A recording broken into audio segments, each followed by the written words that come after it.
Kaixo lagunok, ongi etorri amamaren hortura. Gaur, amamari bisita egitera etorri gara. Amamak hemen ematen du eguna barazkiak zaintzen. Gaur, zurik eta biok egingo dugu lan pixka bat. Ara, hemen dauzkat haziak, kalabaza haziak dira. Gaur, haziak erengo ditugu eta irailean hortua kalabazaz beteta egongo da. Zuri, orain zure txanda, zuk egingo dituzu zulotxoak. Zuri, oso nada, zulotxoak egiten. Zuri! Zuri! Zuri! Ui.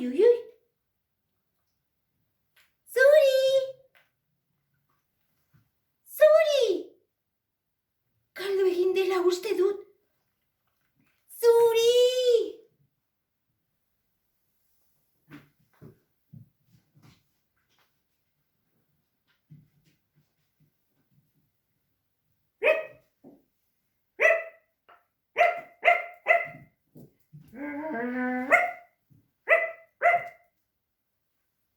Zuri?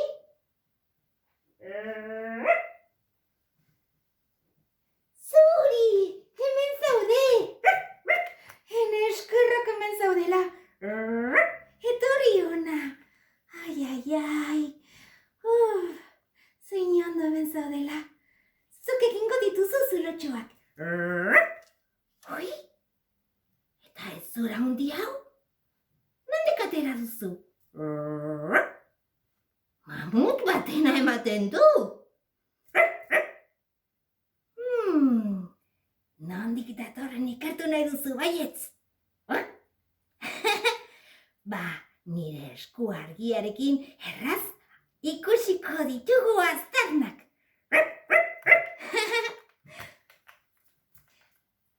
Amamak beti kontatzen du, hor aurrean dagoen haitzuloan gizakiak bizi zirela historia aurrean. Garai hartako fosilak eta tresnak eta margoak aurkitu direla bertan. Beraz, goazen ikertzera. Lagunok, zuek zer uste duzue? Zer aurkituko dugu? Bidali mezu bat saio honetako WhatsAppera niretzat, norarentzat, eta esan zer aurkituko dugun haitzuloan zuen ustez. Ados? Agur lagunok! Zer zuri? Bai, agian bai, baliteke dinosauro baten fosila izatea. Baina nola heldu da hortura? Nik ez dut ikusi, eta zuri etorri denean agertu da. Zer diozu? Zer? Bai, agian mamut osoa aurkituko dugu. Batek daki. Agur lagunok!